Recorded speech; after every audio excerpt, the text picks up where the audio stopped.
आप तो फूड पांडा राइडर थे, तो आपने एक दिन में $45,000 कैसे कमाए? मेरी ज़िंदगी का सबसे ज़्यादा जो नुकसान हुआ है वो यूट्यूबर से हुआ है। बहुत से लोग कहते हैं कि जो क्रिप्टो है ना वो इतना है। तो चले हम अज्यूम कर लेते हैं कि गवर्नमेंट जो है ना इस पॉलिसी को लेके आता है और पाकिस्तान में ये लीगल हो जाती है। मुझे ये बताइएगा, एक बंदा ट्रेडिंग स्टार्ट करना चाहता है, उसके पास ज़ीरो नॉलेज है, बेसिक स्टेप क्या होने चाहिए? इस्माइल भाई, सबसे पहले तो उसको खुद से ये पूछना चाहिए कि वो ट्रेडिंग में क्यों आना चाहता है।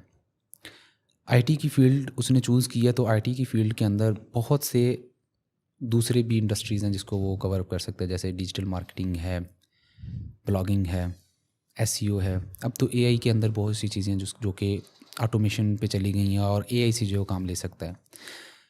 तो उसके पास स्ट्रॉन्ग वाई होना चाहिए, वाई ही और she want to be a trader.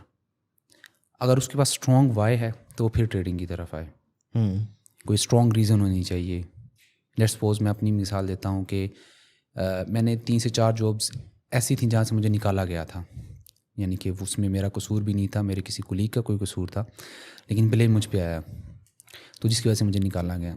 और उसमें मुझे रियलाइज़ हुआ कि यार ये तो कुछ भी परमानेंट नहीं है, कल को कोई भी मुँह उठा के मुझे निकाल देगा और एक दिन में मैं ज़ीरो पे। ठीक है, तो मेरे पास वो एक स्ट्रॉन्ग वाई था कि यार मैंने अपना बॉस खुद बनना है और कुछ ऐसा शुरू करना है कि जिसमें मुझे ना तो मैं किसी क्लाइंट का मोहताज हूँ, जिसमें कस्टमर की इन्वॉल्वमेंट हो, क्योंकि मैंने देखा था कि अमेज़ॉन पे जो काम कर रहे हैं वो क्लाइंट्स में मोहताज हैं। बिल्कुल। और एसईओ वाले जो हैं वो भी मोहताज हैं व्यूवर्स के, कि यार उनको उनके विजिट्स होंगे, व्यूवर्स आएंगे तो ही जो है ना उनकी एसईओ पे लिए मेहनत करेंगे तो फिर ये। लेकिन ये ट्रेडिंग एक वाहद ऐसी फील्ड थी कि जिसमें कोई भी किसी बंदे की ज़रूरत नहीं थी। आप सिर्फ वन एंड ओनली आप सब कुछ थे। आप ही बॉस, आप ही क्लाइंट हो, आप ही कस्टमर हो और आप ही हर चीज़ हो। इसमें किसी बंदे की इन्वॉल्वमेंट नहीं है। यहाँ पे आपने एक बात की, आगे जाएंगे। आपने कहा कि मुझे जॉब से निकाला गया, तो जॉब वाले का मुझे बिल्कुल पता नहीं था, आइडिया नहीं था। तो आप मुझे बताइएगा कि तनवीर कौन है और क्या कर रहा है आजकल? ये बड़ा इम्पोर्टेंट है। जी बिल्कुल, माई सेल्फ HM तनवीर, और मुझे जो है वो ज़्यादातर लोग P4 प्रोवाइडर के नाम से जानते हैं। और मैं इस वक्त जो है वो एक कामयाब ट्रेडर बनने की कोशिश में हूँ और हर रोज़ कुछ ना कुछ नया सीख रहा हूँ। और पाकिस्तान की कम्युनिटी को और पाकिस्तान के अलावा भी पूरे वर्ल्ड के अंदर जो है वो कोशिश चल रही है कि लोगों को ट्रेडिंग सिखाऊं भी और उनकी किसी न किसी तरीके से जो है वो हेल्प भी करूं। नहीं, इससे भी आगे जाना है। माशाल्लाह, आपके तो बहुत सारे सब्सक्राइबर है, बहुत सारे फॉलोअर्स है, तो इससे भी आपने आगे जाना है। जी बिल्कुल, मेरी इससे भी ज़्यादा आगे जाने की कोशिश है कि पाकिस्तान को जो है ना उसकी DGB के अंदर, GDP के अंदर जो है पाकिस्तान की जो GDP है उसके अंदर मेरा रोल प्ले हो। राइट। तो आपका बेसिक ऑफिस सेटअप कहाँ पे है, क्या सर्विसेज प्रोवाइड कर रहे हैं, उसके हवाले से भी थोड़ा सा बता दें ताकि ऑडियंस को प्रॉपरली आइडिया हो जाए कि कौन इनके सामने बैठा हुआ है। जी, मेरा ऑफ़िस मेनली अभी फैसलाबाद के अंदर है और मैं वहाँ पर कंसल्टेंसी की सर्विसेज दे रहा हूँ कि अगर कोई ट्रेडिंग शुरू करना चाहता है और उसको नहीं पता कि कहाँ से शुरू किया जाए, तो वहाँ पर हम बैठे हैं, हम आपको स्टार्टिंग पॉइंट बताते हैं, यहाँ से स्टार्ट करें। हम हरगिज़ भी पैसा नहीं लेते और ना ही इन्वेस्टमेंट करने का बोलते हैं। हम सीखने और सिखाने का बताते हैं और करवाते हैं। तनवीर, इस क्वेश्चन की तरफ आएंगे, ये आपने याद रखना है कि एक बंदा अगर कमा रहा है तो वो कंसल्टेंसी क्यों देता है, सर्विसेज क्यों देता है, या वो किसी को कोर्सेज क्यों प्रोवाइड करता है। राइट, ये बड़ा इंपॉर्टेंट क्वेश्चन है। लेकिन उससे पहले मैंने आपसे जानना है, मैंने जो आपकी स्टोरी सुनी है उसमें एक फूड पांडा का राइडर था तनवीर, और वो तनवीर आजकल ट्रेडिंग की दुनिया में छाया हुआ है। मुझे वो वाली स्टोरी सुननी है, तो काइंडली अगर आप उसको थोड़ा सा डिटेल से शेयर कर दें ताकि जो पॉडकास्ट इस वक्त देख रहे हैं उनको भी आइडिया हो जाए कि तनवीर को सोने का चम्मच मुंह में नहीं मिला था। ठीक है, तो मुझे वो स्टोरी थोड़ा सा आप बता दें ताकि ऑडियंस को आइडिया हो जाए।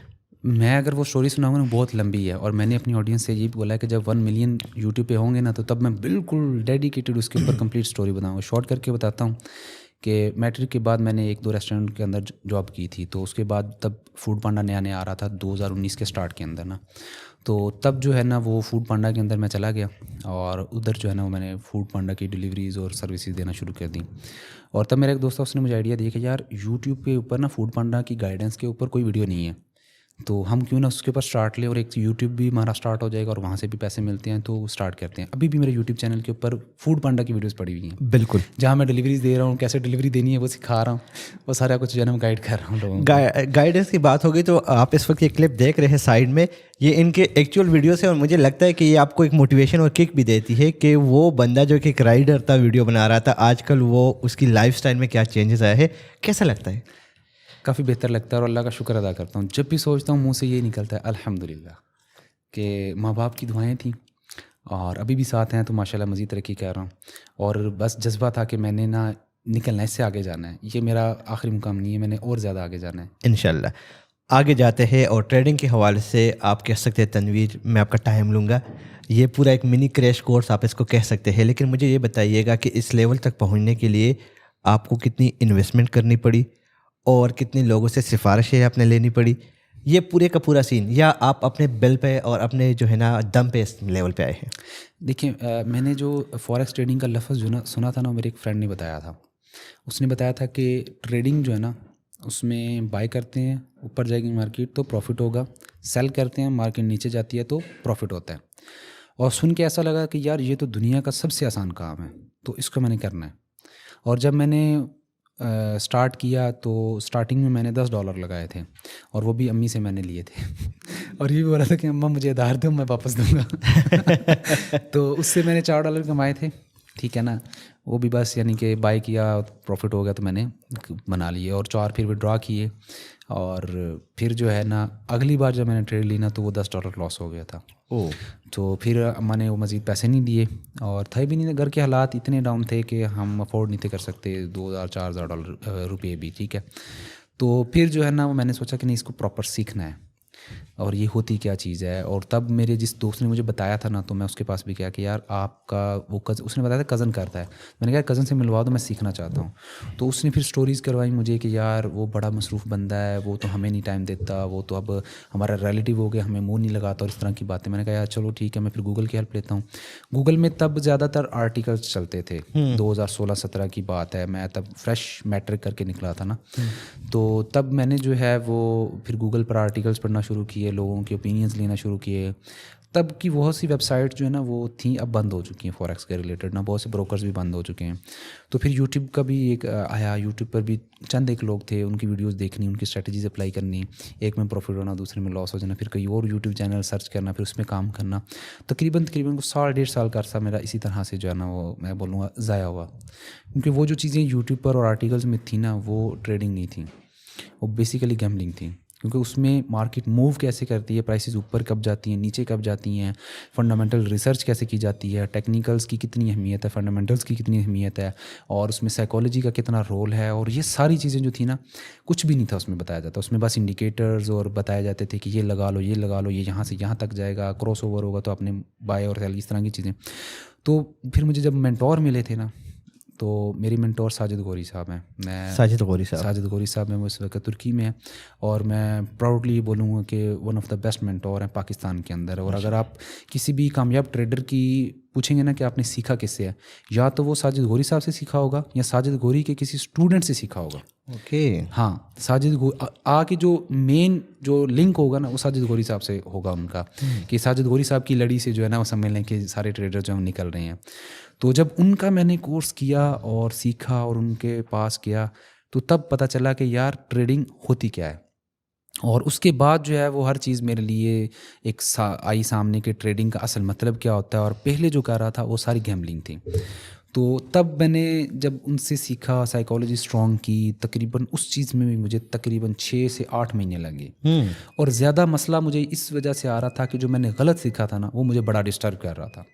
वो गलत कॉन्सेप्ट मुझे सही कॉन्सेप्ट लेने से, पिक करने से रोक रहे थे, मुझे कंफ्यूज कर रहे थे, डाइवर्ट कर रहे थे, कि जिस वजह से मुझे ज़्यादा टाइम लगा।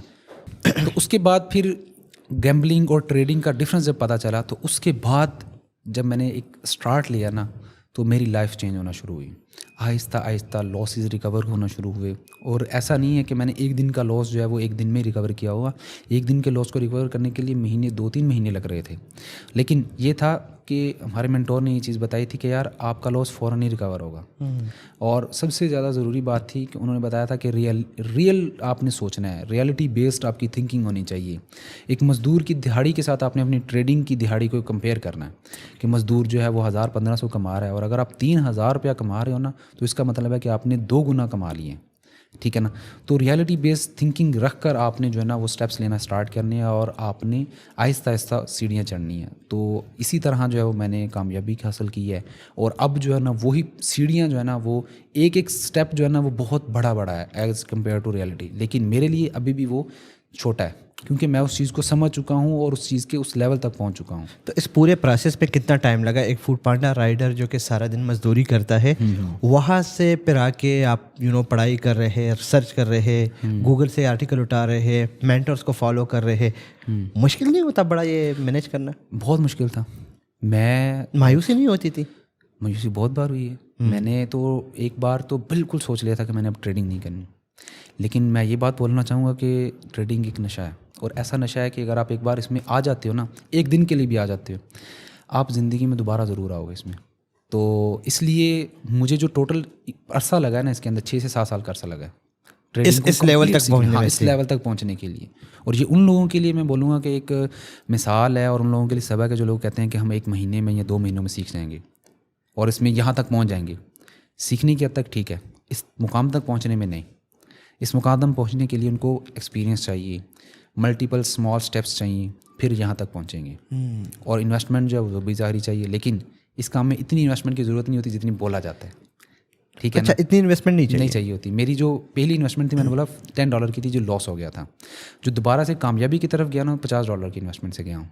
50 को 55 किया, 60 किया, 100 किया, फिर इस तरह बढ़ाता आगे गया। फिर कुछ मेरी पर्सनल इन्वेस्टमेंट मनी थी, जैसे यूट्यूब से कमाया वो डाल दिया थोड़ा सा, यानी कि थोड़ा कैपिटल बढ़ाता भी गया साथ साथ। तो इस तरह यहाँ तक पहुँचा हूँ मैं। मेरा एग्जैक्ट सेकंड क्वेश्चन आपसे यही था कि अगर एक बंदा आजकल स्टार्ट करना चाहता है तो उसको कितनी इन्वेस्टमेंट चाहिए? बेसिकली अगर तो वो ट्रेडिंग करना चाहता है ना, तो उसमें इन्वेस्टमेंट की ज़ीरो ज़रूरत है।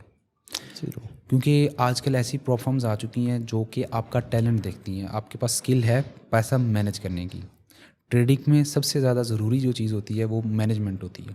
अगर आप पैसा मैनेज करना जानते हो तो वो प्लेटफॉर्म आपको पैसा देती हैं। मैं आपको एक आइडिया दे देता हूँ कि $160 अगर आप देते हो ना प्लेटफॉर्म को एज अ फ़ी, वो आपसे 2 टेस्ट लेंगे। 2 टेस्ट में आपने पास करना है, और उसके बाद आपको $10,000 लाइव दे दिए जाते हैं।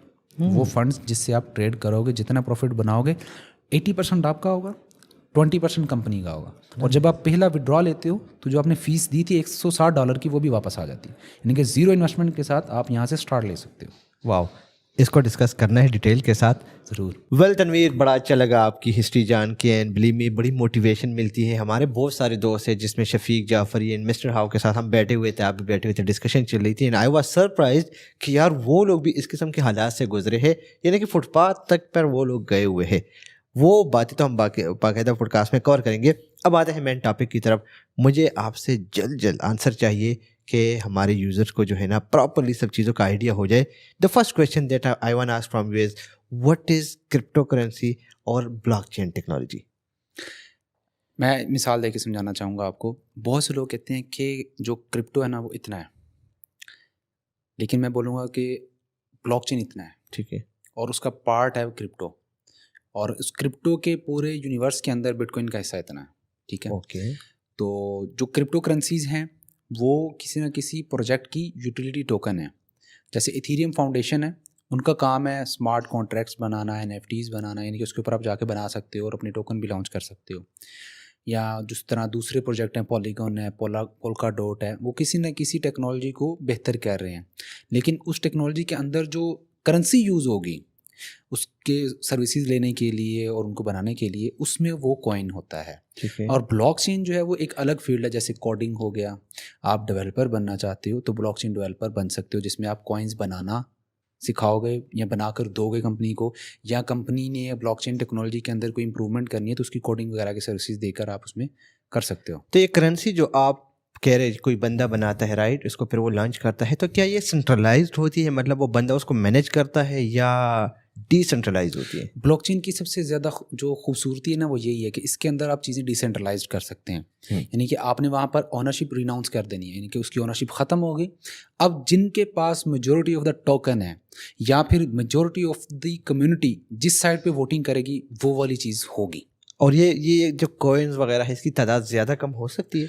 देखें, अगर तो वो ओनरशिप रिनाउंस कर देता है और अपने उसने कॉन्ट्रैक्ट के अंदर जो उसका स्मार्ट कॉन्ट्रैक्ट है कोडिंग के अंदर ये चीज़ डालती है कि इसकी मैक्सिमम सप्लाई इतनी होगी, तो उससे ज़्यादा नहीं बढ़ सकती। जैसे बिटकॉइन की इस वक्त 23 मिलियन है, वो मैक्सिमम सप्लाई है, उससे ज़्यादा उसका एक बिटकॉइन भी नहीं बढ़ सकता। ओके। हाँ, उससे ये है कि डिमांड बढ़ती है, ठीक है ना, और उससे प्राइसेस उसकी ऊपर जाती हैं।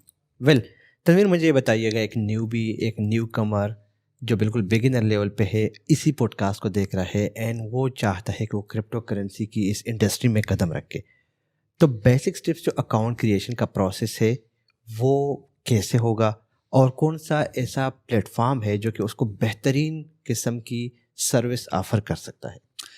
देखिए, सबसे पहले तो मैं वही बोलूँगा कि अगर वो इस फील्ड में आना चाहते हैं ना, तो उसके पास स्ट्रॉन्गेस्ट वाई होना चाहिए। वाई ही और she want to be a trader. अगर उसको स्ट्रॉन्गेस्ट वाई मिला हुआ ना, तो फिर वो क्या करे कि मेक श्योर करे कि वो 18+ है और उसका आईडी कार्ड बना हुआ है, ठीक है, यानी कि वो रिस्पॉन्सिबिलिटी खुद की ले सकता है, ठीक है ना। तो उसके बाद उसकी जितने भी ये क्रिप्टो की एक्सचेंजेस हैं ना, उनके ऊपर अकाउंट बनाने के लिए स्मार्ट कार्ड रिक्वायर्ड होता है, क्योंकि ये इंटरनेशनल एक्सचेंजेस हैं, तो वहाँ पर जो है वो इंग्लिश के अंदर जो है वो हर चीज़ कोड होती है। तो उनको क्या करना है, स्मार्ट कार्ड के साथ अपनी वेरिफिकेशन कर सकते हैं। 3 से 4 स्टेप्स होते हैं, तो वो अपनी किसी भी एक्सचेंज के ऊपर वेरिफिकेशन करेगा, जिसे हम KYC बोलते हैं, ठीक है। KYC करवाएगा, अकाउंट ओपन हो जाएगा, उसके बाद वो ट्रेडिंग की जर्नी स्टार्ट कर सकता है। इस वक्त जो है वो बाइनांस टॉप 1 पे चल रही है पूरी दुनिया के अंदर, और ईजी भी है उसको यूज़ करना, उसका इंटरफेस जो है बड़ा यूज़र फ्रेंडली है, तो वहाँ जाकर जो अपना स्टार्ट ले सकता है। ठीक है। सो बाइनांस पे अगर आप अकाउंट बनाना चाहते हैं तो इसी वीडियो के डिस्क्रिप्शन में लिंक दिया गया है, आप उस लिंक को ओके करके बाइनांस पे अकाउंट बना सकते हैं और इसके रिटर्न में आपको $100 का रिबेट मिलेगा। तो चलिए, अकाउंट उसका बन गया, KYC वगैरह सब कुछ हो गया, वेरीफाइड हो गया, अब उसने पेमेंट ट्रांसफ़र करनी है, और पेमेंट ट्रांसफ़र करने के बाद उसने डायरेक्टली जो है ट्रेड स्टार्ट करना है, कॉइन बाय करनी है, या कुछ स्ट्रेटेजी होती है इसके लिए? देखिए, सबसे पहले चीज़ सीखी जाती है। अब आपने समोसों का कारोबार शुरू करना है, समोसे बनाने नहीं आएंगे तो कैसे चलेगा वो? समोसे बनाने सीखने पड़ेंगे, उनके अंदर टेस्ट बनाना पड़ेगा, फिर ही आपकी वो दुकान चलेगी। ट्रेडिंग के अंदर भी सेम चीज़ होती है कि ट्रेडिंग अगर करनी है और पैसा बनाना है, तो ट्रेडिंग होती कैसे है ये सीखना पड़ेगा, और कैसे इससे पैसा बनता है ये भी सीखना पड़ेगा, और कौन सी ऐसी कंडीशंस हैं जिनमें नुकसान हो सकता है, ये चीज़ें सीखनी पड़ेंगी। तो पहले इसको सीखा जाए। बाइनांस की एकेडमी भी है, वहाँ से भी सीख सकते हैं, और इसी पॉडकास्ट के नीचे आप लिंक डाल दीजिएगा, आपका भी कोर्स बना हुआ है, मेरा भी बना हुआ है, तो दोनों डाल दीजिएगा ताकि लोग सीख सकें इससे। तो इसी पॉडकास्ट के नीचे आप तनवीर साहब का पूरा कोर्स 2024 का जो कि बिल्कुल लेटेस्ट अपडेटेड है, और हर वीक उसमें कोई ना कोई वीडियो आती है ताकि वो अपडेटेड रहे। बल्कि मज़े की बात यह है कि अगर मैं इस वक्त पाकिस्तान की बात करूँ तो आपका चैनल क्रिप्टो ट्रेडिंग का आई थिंक जितना मुझे लगता है सबसे बड़ा चैनल है। एग्जैक्टली ऐसे ही है। सो आप इनको न्यूज़ अपडेट्स के लिए रेगुलर बेसिस पे फॉलो कर सकते हैं और पूरा कोर्स भी देख सकते हैं, जो आई होप कि आपको बहुत ज़्यादा फ़ायदा देगा इस इंडस्ट्री में ग्रो करने के लिए। ऐसे ही। तनवीर भाई, मुझे ये बताइएगा, बड़ा इंपॉर्टेंट क्वेश्चन करने जा रहा हूँ कि जो बंदे पैसे डाल लेते हैं नॉर्मली, चूँकि कॉइन अप नीचे अप डाउन होते रहते हैं, लॉस हो जाता है वहाँ पे, ठीक है। तो लॉस होने के बाद बड़ा मेंटल एक स्ट्रेस आता है इंसान पर, ये लॉस रिकवर भी होता है या बस नीचे चला गया तो आपने कॉइन बेचना है और बस निकलना है इस जगह से? देखिए, कोई भी कारोबार में है ना, उसमें कारोबारी की ये सोच होती है कि यार मैंने इस लेवल तक नुकसान बर्दाश्त करना है।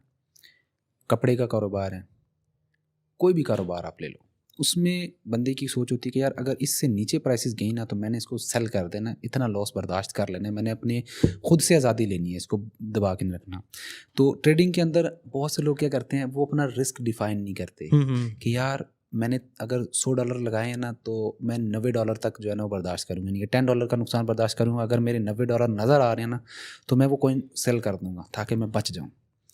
हम लोग क्या कहते हैं, होल्ड करते हैं, होल्ड करते हैं, होल्ड करते हैं कि एक ना एक दिन तो ऊपर जाएगा, ज़्यादा प्रॉफिट होगा, ज़्यादा प्रॉफिट होगा। ये जो एक ना एक दिन ऊपर जाने वाली सोच है ना, ये इनको कभी ऊपर नहीं आने देती, क्योंकि नॉलेज की कमी भी होती है वहाँ पे ना। एग्जैक्टली वैसा ही है, क्योंकि मार्केट जो है वो आपका अपडेट्स और नैरेटिव, उन चीज़ों को देख के जो है चलता है। बिल्कुल बिल्कुल। नॉर्मल बंदा ग्राफ को देख के जो है ना डिसाइड करता है कि यार अल्लाह खैर करेगा। देखिए, मैं यहाँ पे यही बात बोलूँगा, बहुत से लोग टेक्निकल एनालिसिस के अंदर लाइंस लगाते हैं और एवरेजेस लगा रहे होते हैं, मूविंग एवरेजेस।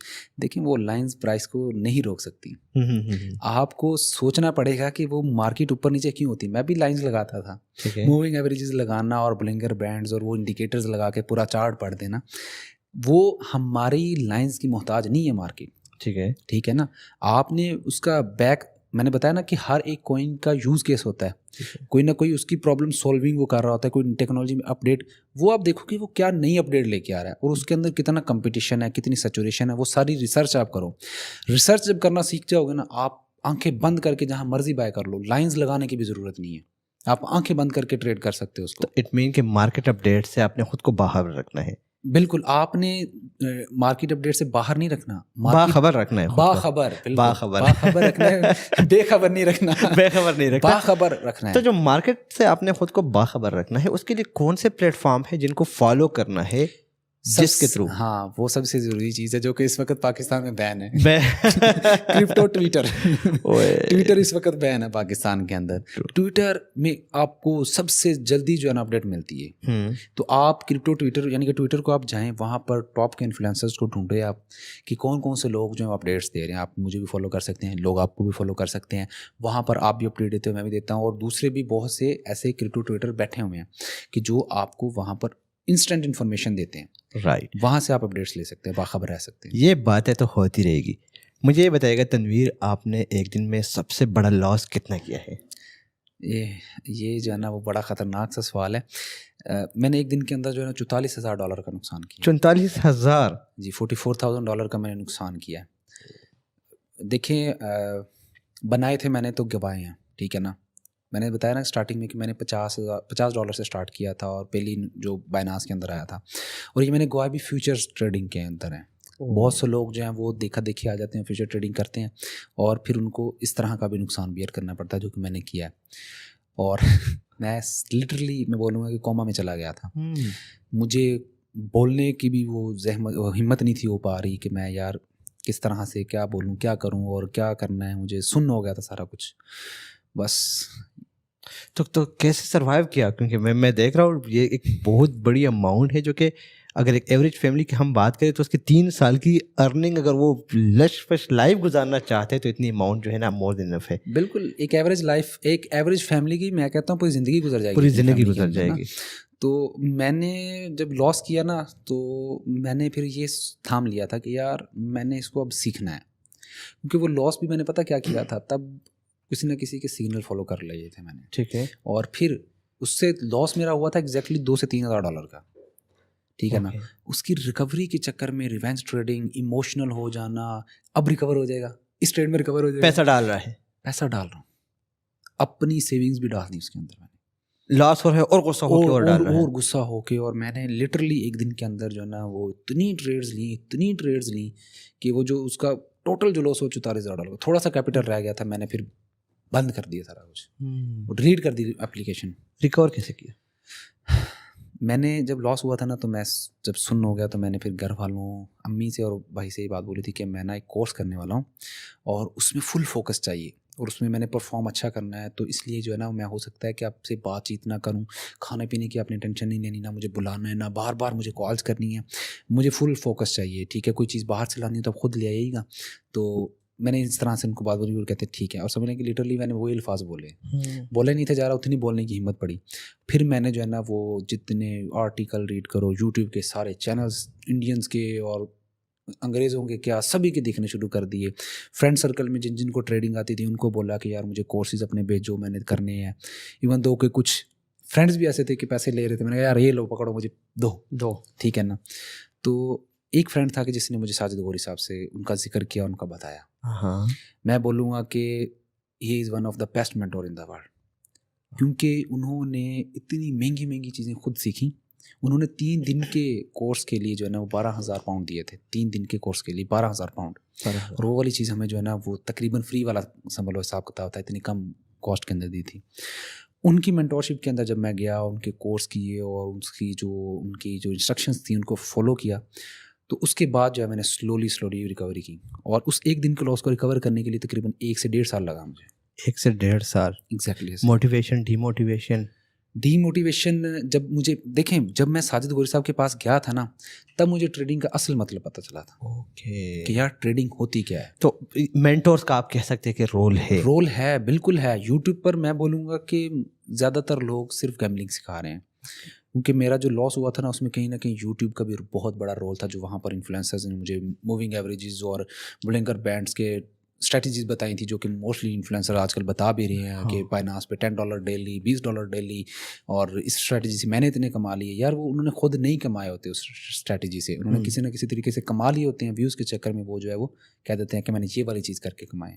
तो मतलब आपको रिसर्च प्रॉपर करनी चाहिए इस चीज़ में एंटर होने के लिए। एग्जैक्टली। लॉस की तो बात हो गई। तनवीर, मुझे ये बताइएगा कि आपका सबसे हाईएस्ट प्रॉफिट कितना गया है और कितने टाइम में गया है?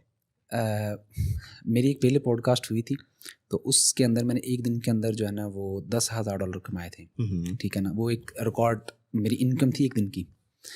और उसके बाद जो मेरी अब नया रिकॉर्ड लगा है हाल ही के अंदर 2 हफ्ते पहले ना, मैंने आपको भी शायद स्क्रीनशॉट उसका भेजा था, वो तकरीबन जो है ना वो $45,000 था। $45,000, और ये मैं इसका खुद गवाह हूँ कि एक दिन इसने के अंदर एक दिन के अंदर मुझे दिखाया है। तो अगर आप इसको पाकिस्तानी रुपीस में कन्वर्ट कर ले कितना बनता है? ये तकरीबन जो है वो 1.4 करोड़ बनते हैं। 1.4 करोड़ राउंड अबाउट कर ले, आप खुद ही कैलकुलेट कर ले, आपको आइडिया हो जाएगा भाई इतनी अमाउंट जो है ना वो साल में भी आप कमा लेते हैं ना, तो भाई आप पाकिस्तान में कमाल की ज़िंदगी गुजार सकते हैं। अच्छा इस्माइल भाई, मैं आपको यहाँ बाकी लोगों को बताऊँगा कि यहाँ से वो इस बात को लेकर बहुत मोटिवेट होंगे, जज्बाती हो के वो फ़ौरन से पैसा लगा के देखिए। वहाँ पर मेरा कैपिटल कितना था मैंने ये नहीं बताया। हाँ, ये इंपॉर्टेंट है। ठीक है ना।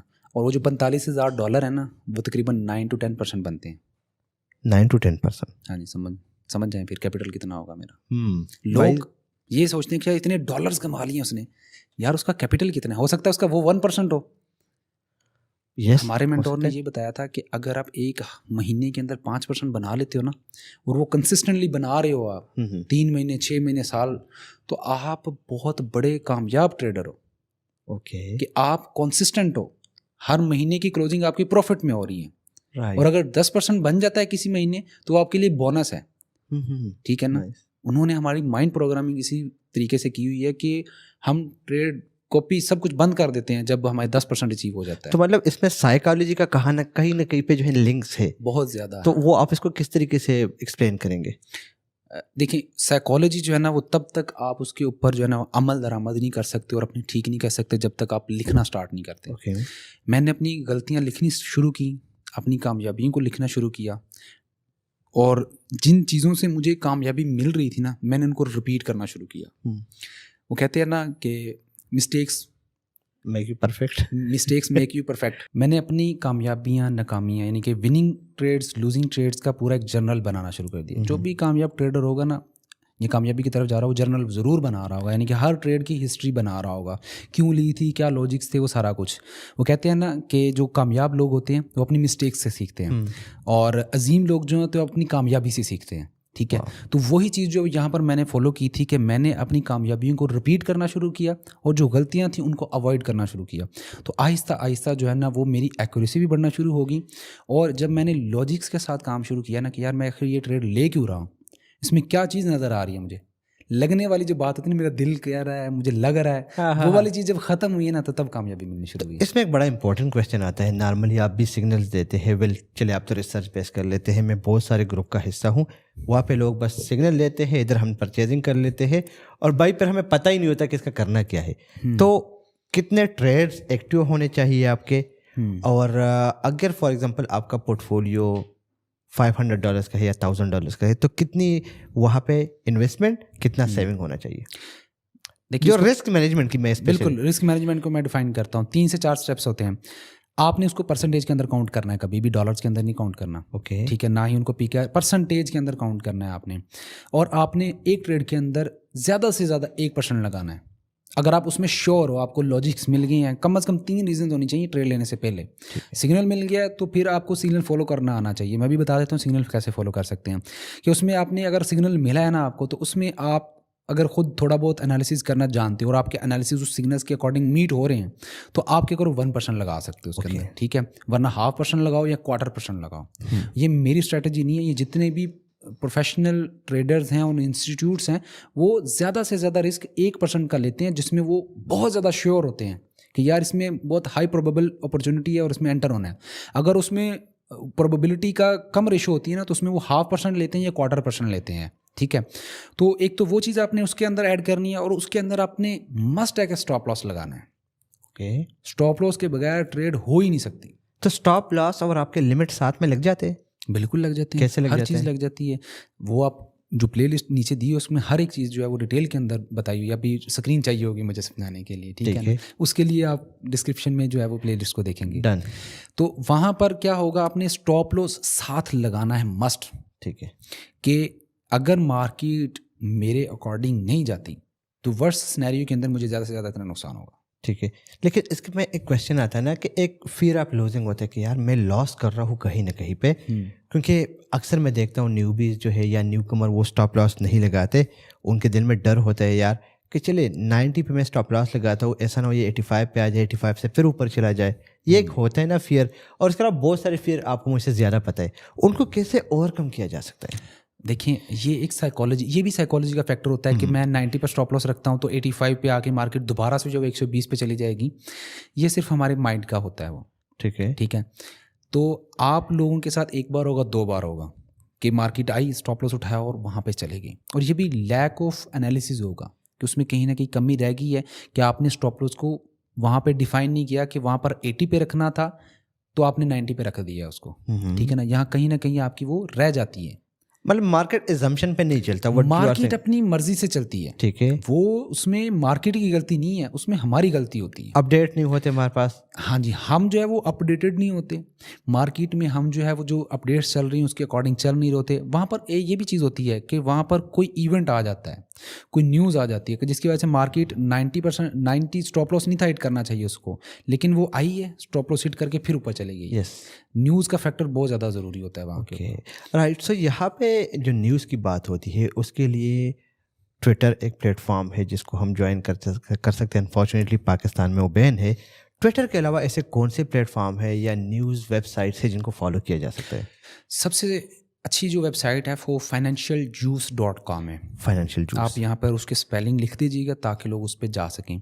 वहाँ पर आपको क्रिप्टो, फॉरेक्स, स्टॉक्स, फ्यूचर्स, हर एक ट्रेड की जो है वो मिल जाएंगी। हर एक जो है ना वो न्यूज़ मिल जाती है वहाँ पर। और वहाँ पर जो न्यूज़ जैसे कि इवेंट्स होते हैं ना मैक्रो इकोनॉमिक्स के, उसके अलावा भी कोई अचानक से जंग लग गई है, टीवी चैनल्स पर वो बाद में आएगा, लेकिन उस वेबसाइट पे पहले आ जाती हैं चीज़ें। ओह वाह, इतना फास्ट है क्योंकि वो वेबसाइट को इंटीग्रेट किया गया है ट्विटर के साथ। ओके। ट्विटर के जो टॉप के इन्फ्लुएंसर्स हैं और वहाँ के जो अच्छी अपडेट्स देते हैं उनकी इंटीग्रेशन उन्होंने की हुई अपनी वेबसाइट के साथ।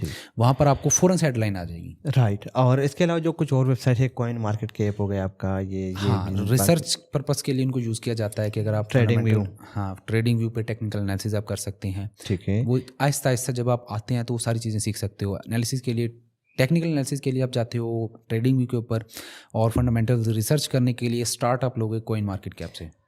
तनवीर, एक बड़ा इंपॉर्टेंट क्वेश्चन है कि जो क्रिप्टो वर्ड है इसमें एक वर्ड बहुत ज़्यादा यूज़ होता है एंड दैट इज़ फोमो।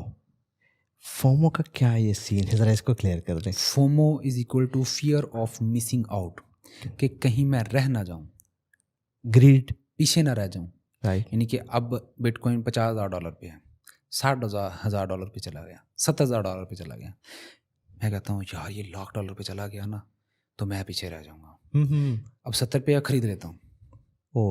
ये वाली जो चीज़ है ना, और उसमें क्या होता है, हम ना लॉजिक्स फाइंड करते हैं, ना एनालिसिस करते हैं, ना रिसर्च करते हैं, और बस इसी चक्कर में कि यार मैं पीछे ना रह जाऊँ, बाकी लोगों ने प्रॉफिट बना लिया, उन्होंने 60 पे खरीदा था, 70 पे चला गया, चलो मैं 70 पे खरीदता हूँ, 80 पे चला जाएगा, 90 पे चला जाएगा। वही ग्रीड वाला फैक्टर, ग्रीड वाला फैक्टर आता है। और मुझे लगता है कि क्रिप्टो मार्केट आपका ग्रीड एंड फियर इस पे चलता है। ऐसा ही है। ठीक। सो ऐसी सिचुएशन में परचेजिंग करनी चाहिए या नहीं?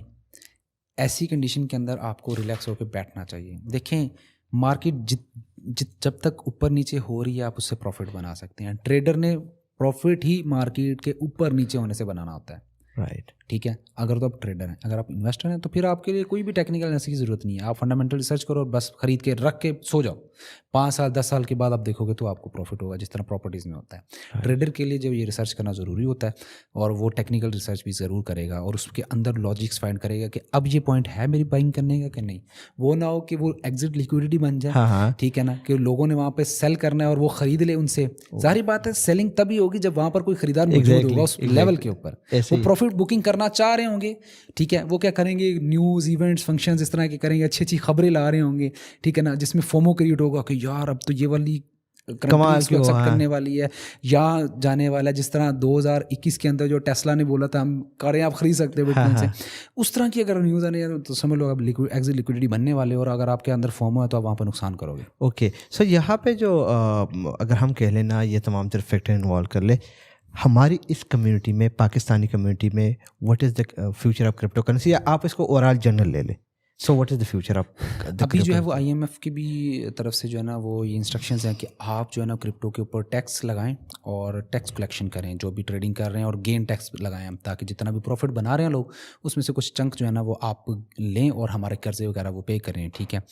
तो ये बहुत अच्छा इनिशिएटिव होगा अगर गवर्नमेंट इसकी तरफ आती है, क्योंकि लीगल हो जाएगी इससे। हाँ बिल्कुल, सारी बात लीगल होगी तो टैक्स लगेगा ना, इलीगल चीज़ पे तो टैक्स लग ही नहीं सकता ना। उसका प्रॉपर एक कानून बनेगा, उसके अंदर हर एक चीज़ के एक पहलू सेट किए जाएंगे, और फिर कोई ना कोई इनको एक्सचेंज भी यहाँ पर लानी पड़ेगी या खुद बनानी पड़ेगी। या तो किसी एक्सचेंज के साथ ये जो रेगुलेट होंगी, उनके अकॉर्डिंग जो है वो यहाँ अपने अकॉर्डिंग रूल उनको बताएंगे जो सूट कर रहे होंगे, फिर लीगलाइज होंगी चीज़ें। फिर उनमें से जो एक्सचेंज उनको डाटा देना स्टार्ट करेगी कि हमारे पास आपकी कंट्री से इतने इतने लोग हैं और इतना इतना प्रॉफिट बना रहे हैं, ये सारी चीज़ें, और इतना इतना टैक्स जो कलेक्शन होगी, और उसके अंदर ही वो सारी चीज़ें इंटीग्रेट होंगी। और ये मैं बोलूँगा कि अगर इस तरफ आते हैं तो क्रिप्टो के अंदर पाकिस्तान में बहुत से लोगों ने बहुत अच्छा प्रॉफिट बनाया हुआ है। तो व्हाट डू यू थिंक कि पाकिस्तान में भी क्रिप्टो का फ्यूचर जो है वो ब्राइट है? ब्राइट है, मैं बिल्कुल बोलता हूँ कि ब्राइट है। और ये मैं बोलूँगा कि ये पहला ऐसा काम होगा कि हम US के साथ मिलकर कर रहे होंगे। यानी कि US में अभी ये चीज़ें इतनी ज़्यादा जो है वो गवर्नमेंट की तरफ से नहीं क्लियर, लेकिन पाकिस्तान अगर क्लियर करता है तो हम उनके साथ शाना बशाना होकर प्रॉफिट बनाने में आगे निकलेंगे, और हमारी GDP भी बहुत ऊपर जाएगी, ठीक है। जिस तरह मैंने बताया ना कि अगर मैं इसको कैश आउट करवाना चाहूँ, गवर्नमेंट इसके ऊपर एक रूल बना देती है कि यार इतना टैक्स दो और कैश आउट कर लो। उसमें क्या होगा, एक तो पाकिस्तान में पैसा आएगा, पाकिस्तान की GDP ऊपर जाएगी, टैक्स कलेक्शन, पाकिस्तान का ख़जाना भी बढ़ेगा, और मैं खुशी खुशी दूंगा क्योंकि उसके ऊपर मुझे पता है यार मेरी वाइट मनी है, मुझे इसके ऊपर कोई भी कुछ नहीं कहेगा। बड़ा इंपॉर्टेंट पॉइंट। और बहुत से लोग कैश आउट नहीं करवा रहे, वो बनाई जा रहे हैं, प्रॉफिट बनाई जा रहे हैं और इलीगल वे से कैश आउट करवा रहे हैं, ठीक है ना, और वो ब्लैक मनी है, ठीक है ना। उसके बाद लोगों को भी बड़े मसले आते हैं और गवर्नमेंट भी कुछ नहीं उसमें हासिल कर पा रहा। तो ये गवर्नमेंट का बहुत अच्छा इनिशिएटिव होगा, उसके ऊपर टैक्स लगाएं, वो इसके ऊपर जो है वो प्रॉपर रूल बनाए, फिर वो एजुकेट भी करें। फाइनेंशियल एजुकेशन की बहुत ज़्यादा कमी है पाकिस्तान के अंदर, वो इसको समझाएं, लोगों को वीडियोस के थ्रू बनाएं, क्योंकि आज का डिजिटल मीडिया का दौर है। तो डिजिटल आके अनाउंसमेंट करें, अपना एक चैनल बनाएं, बेशक गवर्नमेंट अपना ऑफिशियल चैनल बना के कुछ लोगों को हायर कर ले कि यार आप लोगों ने हमारी आवाम को सिखानी है ट्रेडिंग, ऑफिशियली होगा वो ज़्यादा ऑथेंटिक होगा। चलिए हम अज्यूम कर लेते हैं कि पाकिस्तान में सारी चीज़ें आ जाती है, लेकिन वहाँ पे एक चीज़ जो है ना वो हमारे अवाम को थोड़ा सा डिस्टर्ब कर रही है, and that is YouTuber influencers. I know आप अंडरस्टैंड कर रहे होंगे कि बहुत सारे जो है ना कहते हैं हमने $10 कमा लिए, $50 कमा लिए, इतने टाइम में इतना आप कमा सकते हो। इनकी ज़रा रियलिटी बता दें कि यार कितना सच है इसमें, कितना झूठ है। देखिए मुझे सबसे बड़ा लॉस हुआ था ना, वो इसी वजह से हुआ था, यूट्यूबर्स की वजह से। यूट्यूबर्स की वजह से मैं बोलूँगा कि वहाँ पर जो वो डेली का दिखा रहे होते हैं ना, और आपने ये भी नोट किया होगा कि वो हर हफ्ते या हर रोज़ नई स्ट्रैटेजी लेके आ रहे होते हैं। ट्रू। कि मैंने इस स्ट्रैटेजी से आज $10 कमा लिए हैं, ये वाला पॉइंट यहाँ पर मार्केट आएगी तो बाय कर लेना है, इस लाइन को हिट करेगी तो सेल कर देना, और ये सारी चीज़ें जो है ना वो सारा फ्रॉड है। मैं लिटरली बोलूँगा सारा फ्रॉड है। कोई भी अगर आपको सिखा रहा है ना तो वहाँ पर आप डिफ़ाइन कर ही नहीं सकते कि मार्केट ने कहाँ से ऊपर जाना है। लाइंस की बुनियाद पर लाइंस, आप प्राइस, मार्केट जो आपकी लाइंस की मोहताज नहीं है कि वो लाइंस हिट करेगी तो वो वापस रिवर्स हो जाएगी, बिल्कुल भी नहीं, ठीक है ना। तो आप लोगों ने सीखना है प्रॉपर, फिर ही आप कामयाब हो पाएंगे। और मैं लोगों से भी ये इल्तिजा करूँगा, रिक्वेस्ट करूँगा कि बजाय आप उन हर हफ्ते पे आने वाली जो स्ट्रेटजीज़ हैं उनको फॉलो करें, आप प्रॉपर तरीके से सीखो कि ये चीज़ वर्क कैसे करती है, मार्केट ऊपर नीचे हो क्यों रही है, इसके पीछे लॉजिक क्या चल रहा है, मोस्ट इंपॉर्टेंट कौन सी ऐसी चीज़ है जो उसकी वैल्यू को ऊपर लेके जाती है, कौन सी चीज़ है जो जिसकी वजह से मार्केट नीचे जा रही है, which is the supply and demand. Right. Supply क्यों बढ़ती है, डिमांड क्यों बढ़ती है, कौन से लोग आते हैं तो डिमांड बढ़ जाती है, कौन से लोग आते हैं जिसकी वजह से सप्लाई गिर जाती है या बढ़ जाती है, वो सारी चीज़ें सीखनी पड़ेंगी। और एक चीज़ मैं यहाँ पे ये बताना चाहूँगा कि जो स्ट्रैटेजी होती है वो एक नहीं कि 10, 12 या 20 ट्रेड लेंगे तो स्ट्रैटेजी बन जाएगी, नहीं। स्ट्रैटेजी अगर मेरे लिए काम कर रही है ना तो मैंने उसमें 50-100 ट्रेड्स ली होंगी और उनका एक प्रॉपर जर्नल बनाया होगा, प्रॉपर एक पेपर ट्रेडिंग की होगी, पूरा एक रिकॉर्ड होगा एक एक ट्रेड का। फिर उसमें से एवरेज निकाली जाएगी कि कितनी बार मेरा स्टॉप लॉस हिट हुआ है, कितनी बार टेक प्रॉफिट हिट हुआ है और कितनी परसेंटेज थी मेरी प्रॉफिट की और कितनी परसेंटेज थी मेरी लॉस की और कितनी प्रोबेबिलिटीज़ थी, कौन से साइंस थे। उसमें पूरी स्ट्रैटेजी बनाने के लिए एक प्रॉपर प्लानिंग करनी पड़ती है और पूरा एक समझ लें कि महीना 2-3 महीने लगते हैं, फिर आप एक स्ट्रैटेजी पर पहुंचते हैं। हर हफ्ते की स्ट्रैटेजी मुझे नहीं समझ आती। और मुझे लगता है हम लोग जो बेट के सपोर्ट और रेजिस्टेंस डिफाइन कर रहे थे उसके पीछे मार्केट इन्वॉल्व है। मार्केट अगर आप देखें तो उस टाइम लोगों का फियर, लोगों की न्यूज़, ये सारी चीज़ें आ रही होती है और हम उसको जो है ना लाइन से आइडेंटिफाई कर रहे होते हैं। तो क्या आप इसको 10%, 5%, 15% कितना इस जो इंडिकेशन है जो लाइन्स खींचे जा रहे हैं, पूरे स्ट्रेटेजी का कितना % आप उसको वो करेंगे? मैं आपको एक चीज़ बोलूँगा, trading is not science, trading is an art. कि जिस तरह साइंस के अंदर हर बार एक फार्मूला काम कर जाता है ना, ट्रेडिंग के अंदर वो फार्मूला काम नहीं करता। टाइम भी चेंज होता है, टाइम भी चेंज हो जाता है, सेंटिमेंट्स भी चेंज होते हैं, हर एक चीज़ चेंज हो जाती है। आर्ट समझते हैं, आर्ट में क्या होता है, मल्टीपल चीज़ों का कम्बिनेशन बनता है और फिर एक इमेज आपके सामने आती है। ट्रेडिंग के अंदर भी हर बार आपको मल्टीपल चीज़ों से आपको हाई प्रोबेबल अपॉर्चुनिटी ढूंढनी होती है। Support and resistance, supply, demand, volume को देखना पड़ता है, फंडामेंटल रिसर्च करनी पड़ती है, नेक्स्ट क्या मैक्रो इकोनॉमिक्स न्यूज़ आने वाली है उनको देखा जाता है और लोगों के अंदर क्या चीज़ डिस्कस हो रही है ज़्यादा वो देखी जाती है, लोगों का फोमो कितना हो चुका है और नेक्स्ट न्यूज़ कौन सी आने वाली है, कौन सा बंदा जो इसको सीरियस ले रहा है और कौन सा बंदा इसके ऊपर टॉक कर रहा है, दुनिया के हालात कैसे हैं, जंग लगी हुई है या कोविड-19 चल रहा है जिस तरह अभी चला था। वो सारी चीज़ें जो इसमें बहुत ज़्यादा असरअंदाज होती हैं और फिर आप एक हाई प्रोबेबल अपॉर्चुनिटी या ट्रेड के डिसीजन तक पहुंचते हो। सो ये बड़ा इंपॉर्टेंट आपने पॉइंट डिस्कस कर लिए। मुझे बताइएगा, बस इसको वाइंड अप करने की तरफ लेके जा रहे हैं। वैसे तो मैं चाहता हूं, मुझे मजा आने लगा और आप इसको चले कंटिन्यू कर लेते हैं। मैं चाहता हूं आप दोबारा आ जाए स्टूडियो में। मैं नहीं चाहता कि एक ही पॉडकास्ट में सारी चीज़ें कवर हो जाए। जी, मैं देखिए इसमें बहुत सी चीज़ें आती हैं, आप एक एक टॉपिक के ऊपर पूरा पॉडकास्ट रख सकते हैं। देखें, टेक्निकल एनालिसिस, फंडामेंटल एनालिसिस, उसके बाद आ जाते हैं डिसिप्लिन ट्रेडर कौन कैसे बन सकते हैं, साइकोलॉजी को लेकर, रिस्क मैनेजमेंट को लेकर, और उसके बाद प्रैक्टिस कैसे की जाती है इस चीज़ के अंदर, वो एक्सपीरियंस, यानी कि हर एक के ऊपर डेडिकेटेड पॉडकास्ट हो सकता है। एग्जैक्टली बिकॉज मैं खुद को इसको स्टडी कर रहा हूँ और इतना इन्फॉर्मेशन, इतना इन्फो कि आप कहेंगे यार कहाँ से शुरू करूँ, कहाँ पे ख़त्म करूँ। मुझे ये बताइएगा कि एक न्यूबी अगर इस फील्ड में कदम रखता है, वो एंटर हो गया है, स्पॉट ट्रेडिंग में इन्वेस्टमेंट करनी चाहिए या फ्यूचर में, और दोनों में फ़र्क क्या है? स्पॉट ट्रेडिंग और फ्यूचर ट्रेडिंग की मैं डिफरेंस बता देता हूँ। स्पॉट ट्रेडिंग के अंदर जैसे आप गोल्ड खरीद के रख लेते हो, कुछ सालों बाद उसकी प्राइस ऊपर जाती है तो आप बेच के पैसा बना लेते हो, वो चीज़ आपके पास रहती है। फ्यूचर्स के अंदर ऐसा नहीं होता। फ्यूचर्स के अंदर आपने कॉन्ट्रैक्ट साइन करना होता है, यानी कि पोजीशन बिल्डिंग होती है उसके अंदर आपने, कि आपने वहाँ पर पहले बताना होता है कि यार मैं इतने की ये चीज़ खरीद रहा हूँ और कुछ टाइम के बाद अगर ऊपर जाएगी तो मैं इसको सेल करूँगा। बेसिकली वहाँ पर आप अपने जो ब्रोकर हैं या एक्सचेंज है ना, उसको बता रहे होते हो कि मैं आज आपसे एक बिटकॉइन 50,000 का ख़रीद रहा हूँ। 10 दिन के बाद वो 60,000 का हो जाता है, आप उसको वापस सेल कर देते हो, तो क्या होगा कि वो $10,000 का प्रॉफिट आपके अंदर आ जाए। ओके, ठीक है, क्योंकि आपने वो बिटकॉइन वापस कर दिया उसको, उसके दौरान आपने वो प्रॉफिट लिया। ये फ्यूचर ट्रेडिंग है, जिसके अंदर आपकी होल्डिंग नहीं है। ठीक है। लेकिन in case of losing scenario के अंदर अगर देखें, मार्केट अगर नीचे जाना शुरू हो जाती है 50,000 से वो 45,000, 40,000, 30,000 पे आ जाती है, आपके पास $10,000 थे, मार्केट $50,000 से अगर $40,000 पे आएगी ना, और जैसे ही $1 भी नीचे जाएगी आपका अकाउंट जीरो पे हो जाएगा, लिक्विडेट हो जाएगा, जैसे हम कहते हैं अकाउंट वॉश हो गया। बिल्कुल ठीक है ना। लेकिन वही एज़ कम्पेयर टू स्पॉट है, उसमें क्या होता है कि आपने बिटकॉइन खरीद के रख लिया, अगर उसकी प्राइस जीरो पे भी चली जाएगी ना तो बिटकॉइन एक ही आपके पास रहेगा। जैसे गोल्ड आप खरीद के रख लेते हो, उसकी प्राइस आज 2 लाख थी, लेकिन 10 दिन बाद वो बेशक जीरो हो जाएगी, लेकिन गोल्ड आपके पास रहेगा। गोल्ड वही गोल्ड रहता है, गोल्ड वही गोल्ड ही रहेगा। ठीक हो गया। मुझे बताइएगा कि जब इसमें बंदे एंटर होते हैं, मैं खुद जब एंटर हुआ था तो बड़ा कभी उधर चलाएंगे लगा रहा हूँ, कभी इधर चलाएंगे लगा रहा हूँ, 10 इन्फ्लुएंसर्स को फॉलो किया हुआ है, सिग्नल्स ग्रुप में घुसा हो, जो भी सिग्नल आ रहा है जी बाय कर रहा हो, फिर बाय करने के बाद जिन्हें स्टॉप लॉस लगा रहा हूँ, न लिमिट सेट कर रहा हूँ कि कब मैंने इसको सेल करना है। At the end of the day क्या होता है, मेरे पास 50 कॉइन पड़े हुए, ये पता ही नहीं है कि भाई बाइंग कहाँ पे हुई है। तो क्या आपको लगता है कि एक इन्फ्लुएंसर्स को फॉलो करना चाहिए, 2 को फॉलो करना चाहिए या 10 को फॉलो करना चाहिए, और कॉइन को मैनेज करने का पूरा प्रोसीजर क्या है? देखिए, मेरे मेंटोर कहते हैं कि अपने एनालिसिस को किसी दूसरे के साथ कंपेयर नहीं करो, आप कभी आगे नहीं बढ़ सकते। उसका एनालिसिस उसके लिए वर्क करता है और आपका एनालिसिस आपके लिए वर्क करता है, ठीक है ना? हो सकता है आपका एनालिसिस उसके लिए वर्क कर जाए, लेकिन 100% ऐसा नहीं कि उसका एनालिसिस भी आपके लिए वर्क करेगा। तो हर ट्रेड को इंडिविजुअल ट्रेड समझना है, हर ट्रेड को सेपरेट ट्रेड समझना है, उसको कंपेयर नहीं करना अपनी प्रीवियस विनिंग या लूजिंग ट्रेड्स के साथ। और वही चीज़ मैं यहाँ पे बोलूँगा कि सबसे पहले तो आप ये चीज़ जानो कि आपको सिग्नल फॉलो क्यों करने हैं। अगर आ रहे हो तो यार आप सीख के आओ ना। ठीक है। सिग्नल फॉलो करोगे तो यही है कि आप आंखें पट्टी बांधी हुई है और आप हाथ मार रहे हो। तो फिर आप जो सिग्नल देते हैं?